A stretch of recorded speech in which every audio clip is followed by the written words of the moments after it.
A tournament record 4.2 million visitors flocked to Austria and Switzerland for the 2008 European Football Championship. They saw Germany continue the form they'd shown at the World Cup 2 years earlier. Fans had of us winning, and of course we wanted to make it happen. It was a tournament full of drama and excitement, most of that provided by Turkey. And could Spain finally end their tag of football's perennial underachievers? It was enjoyable, entertaining. Life together was excellent. That was reflected on the pitch.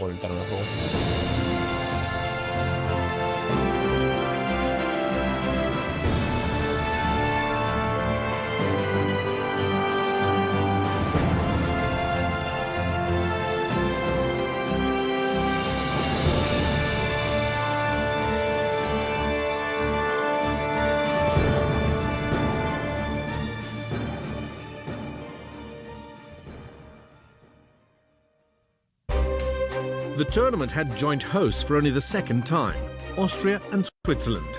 Both countries had never enjoyed much success, so they were hoping home advantage would help their cause. Switzerland were in Group A, alongside Turkey and two much-fancied teams who'd performed well 4 years earlier, the Czech Republic and Portugal.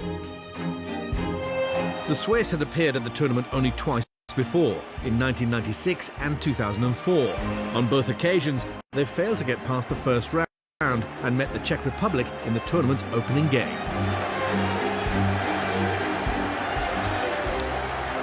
But a 1-0 defeat didn't help the co-hosts' cause in improving that dismal record.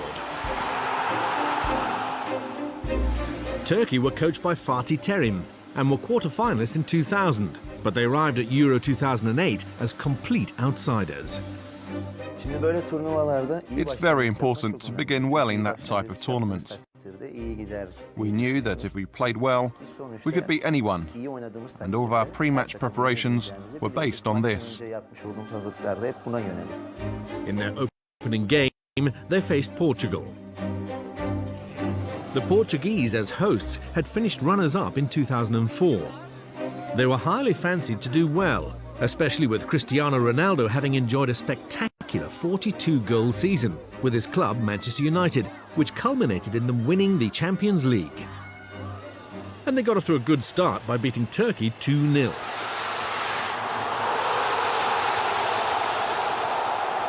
The Turks were hoping to learn a lesson from the setback. We fought really hard.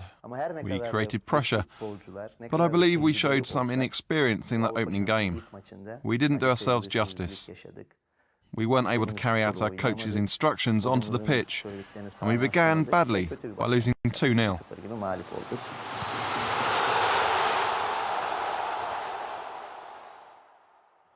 Next up, Portugal met the Czech Republic. Both teams had won their opening games and knew the winners would qualify with a game to spare. And that was Portugal who won 3-1. Ronaldo scored his country's second, his only goal of the tournament. That meant the loser of Turkey versus Switzerland would be virtually eliminated with a game to spare. We had to win, and as the match kicked off, it began to pour with rain. The pitch was soaked. My teammates and I found it difficult to pass the ball. It turned into a real battle, a physical battle. Switzerland went one ahead in the first half. And the conditions played a part in that.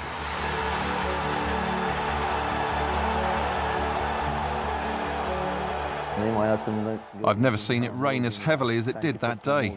The pitch was in a terrible state, but I think it helped them more, as our strength was our passing game, and the conditions made it difficult for us to play that way.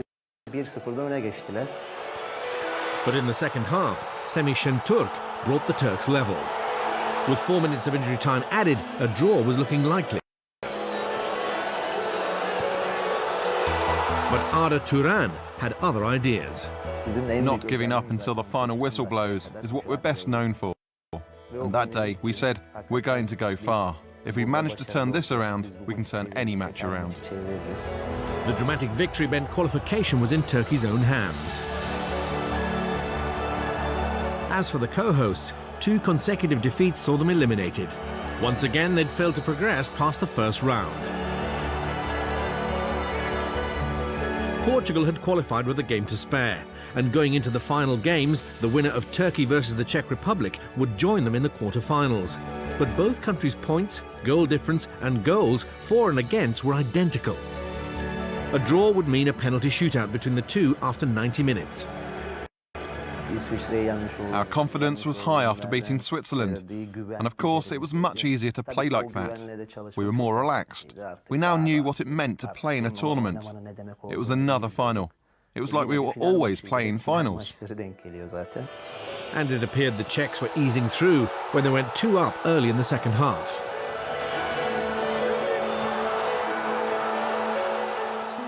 We were 2-0 down, and without wanting to, you find yourself thinking, tomorrow we'll be going home. Where am I going to go on holiday? You think, what am I going to do with myself? You start planning for home because you think there's no way back. But the Turks hadn't given up just yet.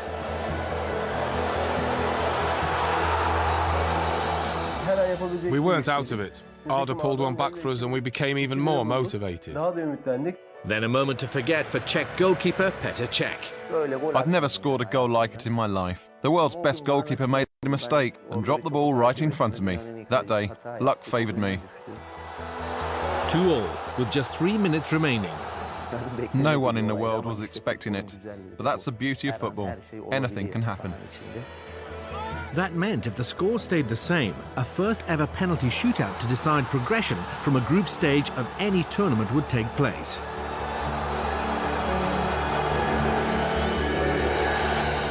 And with a minute remaining, the Turks once again defied the odds. Nihat Kahveci scored a dramatic winner to help them finish runners-up on goal difference to Portugal. I guess it was an unforgettable goal, because 2 years on and wherever I was in Turkey, everyone from children to pensioners were saying, what a goal that was. Goalkeeper Volkan Demirel was sent off in injury time for pushing Jan Koller and received a 2-match ban, but it failed to tarnish one of the greatest comebacks in the history of the game.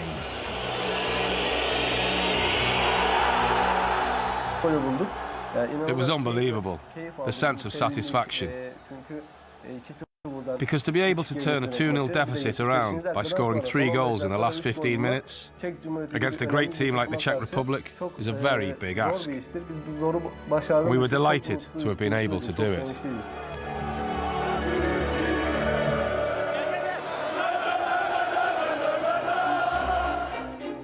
So Turkey qualified second behind Portugal, who fielded a weakened team against the Swiss in their final game and lost 2-0. Portugal and Turkey awaited the runners-up and winners of Group B respectively. Germany were favourites to win Group B, but Croatia, Poland and co-host Austria would be determined not to just make up the numbers. Both co-hosts qualified automatically, and that provided Austria with their first appearance at the European Championship. They faced Croatia in their opening encounter. But like their co-host Switzerland, they got off to a bad start. Luka Modric's penalty gave Croatia a 1-0 win, and Austria had a tough task ahead of them if they were to qualify. Germany had enjoyed a successful World Cup as hosts 2 years previously, finishing third. But they'd been eliminated at the first round stage of the previous 2 European Championships and were determined to produce their World Cup form here, starting with their opening game against Poland. We'd played really well in qualifying and continued to perform as we had been doing. And by doing so, we managed to get through with games to spare. I think it was one of the earliest occasions we'd ever qualified. And everything went so well. And at last, we went into a tournament with high expectations. And those expectations increased even more after they defeated Poland in their opening fixture. Both goals were scored by Polish-born Lukas Podolski. That was a very special occasion for him. He didn't celebrate his goals that much out of respect to the Poles. But it was very important to start well, so we weren't under a lot of pressure from the off. In that case, we'd have been nervous knowing we had to win the next game. That game was against Croatia. A win for either country would virtually seal qualification for the quarter-finals with a game to spare. Croatia took a 2-0 lead to leave the Germans in shock. A lot of things happened in that game that just worked against us. We didn't perform that well. We did pull one back, but maybe it was a sign, a wake-up call. It shows you can lose a game at the right time in a tournament, though. The 2-1 victory saw Croatia qualify for the quarter-finals, as Poland and Austria could only draw 1-1. So all eyes were on the Austrian capital Vienna, as the co-hosts took on Germany. This again was a game that had a lot resting on it. First of all, we could have got knocked out. It was our third game and kind of like a knockout game. That's usually the way games in a tournament work out. But Mario Gomez failed to ease German nerves early on with the miss of the tournament. Chances were at a premium, and then early in the second half, Germany were awarded a free kick.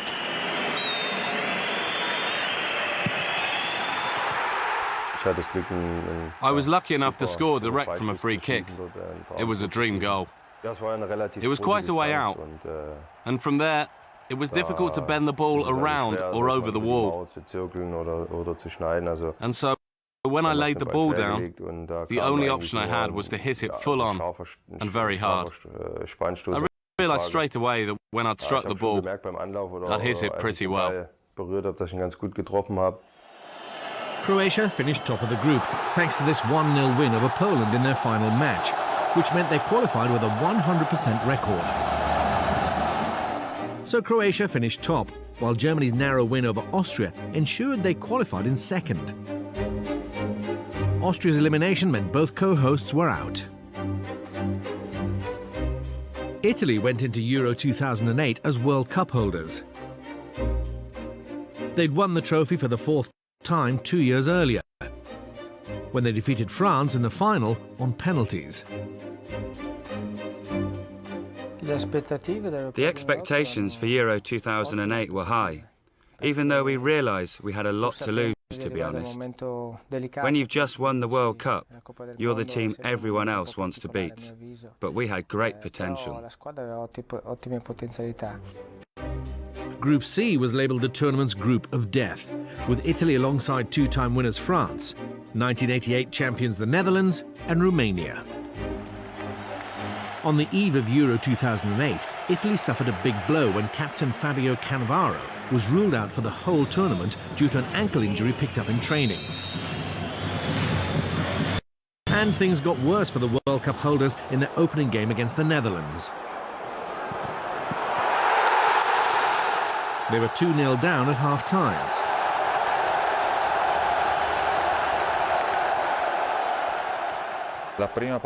Our first game was terrible, because the Netherlands ran us ragged. They played well and we deserved the lesson they handed out to us. And it finished 3-0 at full-time. With France having only managed a goalless draw with Romania, the Dutch knew a win in their next game would see them through. That was against France, and the Dutch were looking to continue the fine form they'd shown in that 3-0 demolition of Italy.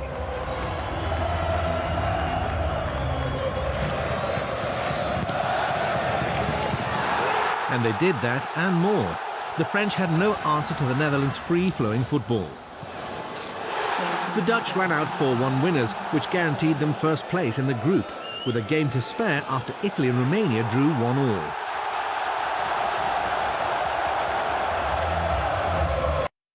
The Dutch defeated Romania 2-0 in their next game, which meant the winner of Italy versus France would qualify in second. It was a repeat of the World Cup final 2 years earlier, when France's Zinedine Zidane was sent off for headbutting Marco Materazzi. It was Zidane's final game before retiring from all forms of the game, and the Italians knew the French were after revenge.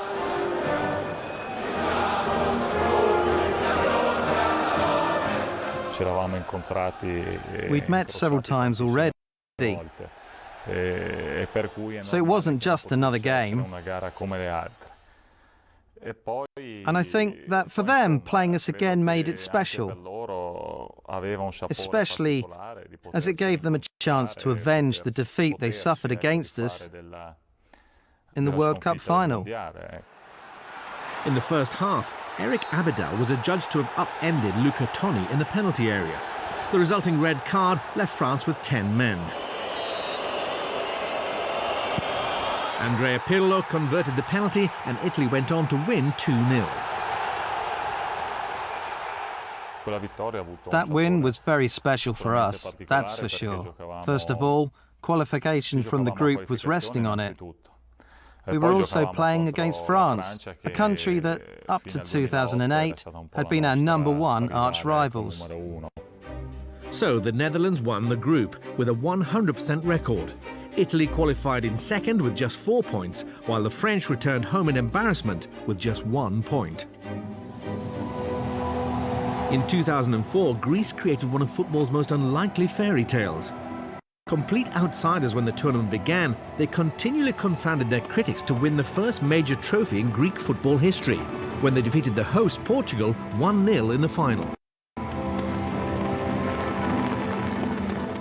The defending champions were in Group D, which was almost identical to their first round group 4 years previously. They'd meet Spain and Russia again, as well as Sweden. But the holders' efforts in 2008 were in stark contrast to those joyous scenes in 2004, when they went out in the first round losing all 3 of their group games and scoring just once.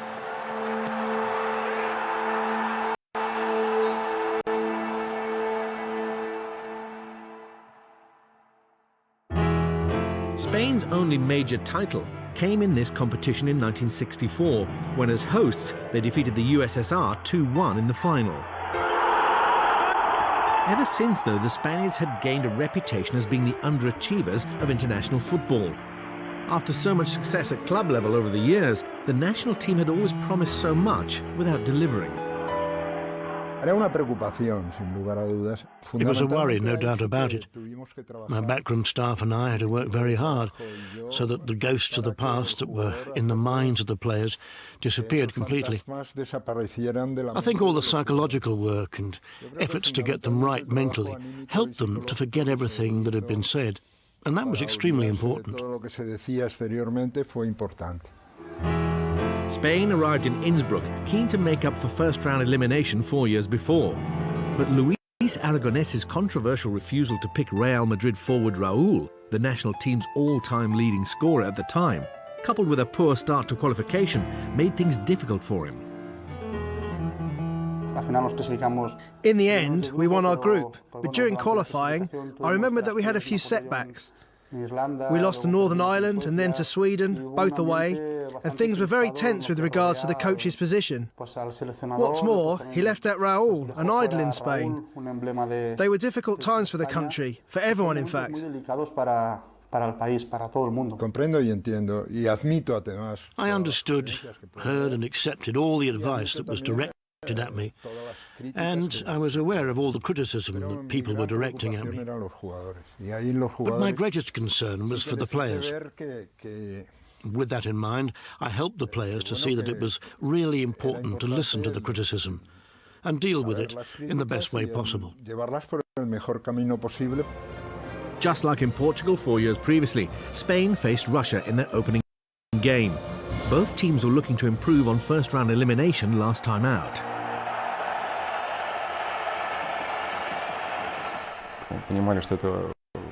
We knew that it was a very important tournament for our country.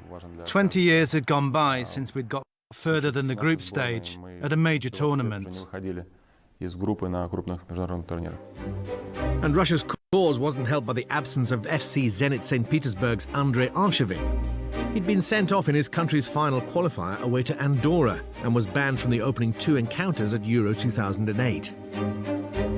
He'd been inspirational in Zenit's run to the UEFA Cup final that year, a trophy they went on to win just over 3 weeks before Euro 2008 kicked off.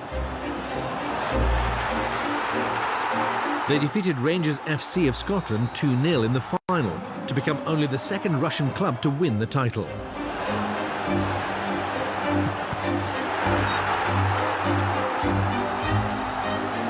Against Spain, Arshovin's absence told, as Russia had no answer to their opponent's passing game. Striker David Villa scored a hat-trick.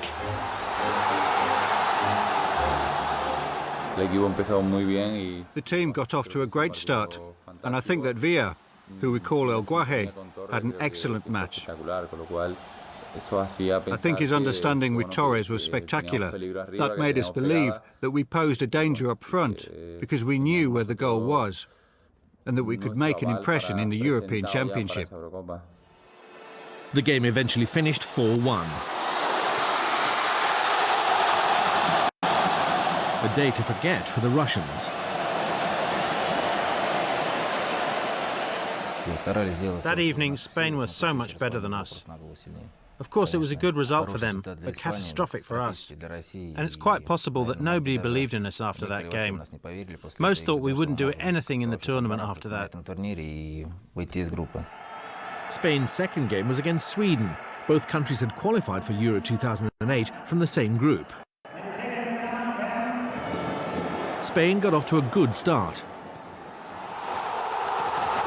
Fernando Torres scored his first of the competition to give his country an early lead, but Zlatan Ibrahimovic showed why he was so highly rated. He equalised for Sweden, and with no further scoring going into injury time, a draw looked like the outcome. I remember a very good pass of mine in the 92nd minute. I picked him out perfectly. It was actually a clearance. Villa with a late winner for Spain. It was an excellent goal. I remember he swerved past someone, and when the goalkeeper came out, he scored. I think that it was a great goal, and it was from then that we began to feel more confident. It also gave those of us who had been playing a rest for the final match against Greece. Russia were coached by Dutchman Guus Hiddink, and their final group game versus the Swedes was winner takes all, with Spain already through to the quarter-finals with a game to spare. Andrei Arshovin's ban was over, and he was free to play. We had a great chance. We were well